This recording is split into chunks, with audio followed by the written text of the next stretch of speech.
ಎಲ್ಲರಿಗೂ ನಮಸ್ಕಾರ. ಮತ್ತೊಂದು ವಿಡಿಯೋಗೆ ಸ್ವಾಗತ. ನಾನು ನಿಮ್ಮ ಡಾರ್ಲಿಂಗ್ ಧನು. ನಿನ್ನೆ ವೋಟಿಂಗ್ ರಿಸಲ್ಟ್ ಮತ್ತೆ ವೋಟಿಂಗ್ ಅನಾಲಿಟಿಕ್ ಮಾಡಿದಾಗ ಖಂಡಿತವಾಗ್ಲು ಕೊನೆ ಸ್ಥಾನದಲ್ಲಿ ಯಾರಿದ್ದಾರೆ, ಬಾಟಮ್ 2 ಅಂತ ಬಂದಾಗ ಯಾರಿದ್ದಾರೆ ಅಂತ ಹೇಳಿದ್ದೆ.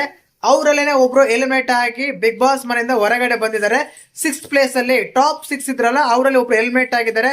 ಅದು ಯಾರು, ಏನು, ಎತ್ತ, ಯಾಕೆ ಆದಂತ ಮಾತಾಡೋಣ. ದಯವಿಟ್ಟು ಚಾನಲ್ ಯಾರನ್ನ ಹೊಸ ನೋಡ್ತಿದ್ರೆ ಮಿಸ್ ಮಾಡಿದ್ರೆ ಸಬ್ಸ್ಕ್ರೈಬ್ ಮಾಡಿ, ಲೈಕ್ ಮಾಡಿ, ಶೇರ್ ಮಾಡಿ.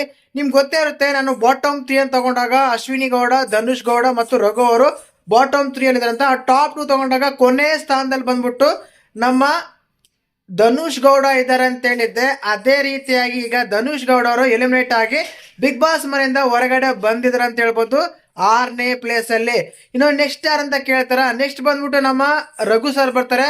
ಅದಾದ್ಮೇಲೆ ಮೋಸ್ಟ್ಲಿ ಕಾವ್ಯ ಬರ್ಬೋದು, ಇಲ್ಲ ಅಶ್ವಿನಿ ಗೌಡ ಬರ್ಬೋದು. ಇನ್ನ ಟಾಪ್ 2 ಅಲ್ಲಿ ವೋಟಿಂಗ್ ಪ್ರಕಾರ ಆದ್ರೆ ಖಂಡಿತವಾಗ್ಲೂ ಗಿಲ್ಲಿ ಮತ್ತು ನಮ್ಮ ರಕ್ಷಿತಾ ಅವರು ಇಬ್ರು ಇರ್ತಾರೆ ಅಂತ ಹೇಳ್ಬೋದು. ರನ್ನರ್ ಅಪ್ ಮತ್ತೆ ವಿನ್ನರ್ ಅವರಿಬ್ರಲ್ಲೇ ಒಬ್ರು ಅಲ್ಲ, ಗಿಲ್ಲಿನೇ ವಿನ್ ಆಗ್ತಾನೆ, ರನ್ನರ್ ಅಪ್ ನಮ್ಮ ಅಶ್ವಿನಿ ಆಗ್ತಾರೆ ಅಂತ ಹೇಳ್ಬೋದು. ಮತ್ತೆ ಧನುಷ್ ಗೌಡ ಹೊರಗಡೆ ಬಂದದ್ದು ಹೇಗೆ ಅನಿಸ್ತು ನಿಮ್ಗೆ ಅಂತ ಕಮೆಂಟ್ ಮಾಡಿ. ಟಾಸ್ಕ್ ಅಂತ ಬಂದಾಗ ಚೆನ್ನಾಗಿ ಆಡ್ತಾ ಇದ್ರು, ಬಟ್ ವ್ಯಕ್ತಿತ್ವದಲ್ಲಿ ಗುಡ್ ಅನಿಸ್ತಾ ಇತ್ತು. ಆದ್ರೆ ಅದು ಬಿಗ್ ಬಾಸ್ ಮನೆಗೆ ಸೆಟ್ ಆಗ್ಲಿಲ್ಲ ಅಂತಾನೆ ಹೇಳ್ಬೋದು. ಆ ಕಾರಣಕ್ಕೆ ಎಲಿಮಿನೇಟ್ ಆಗಿದ್ದಾರೆ.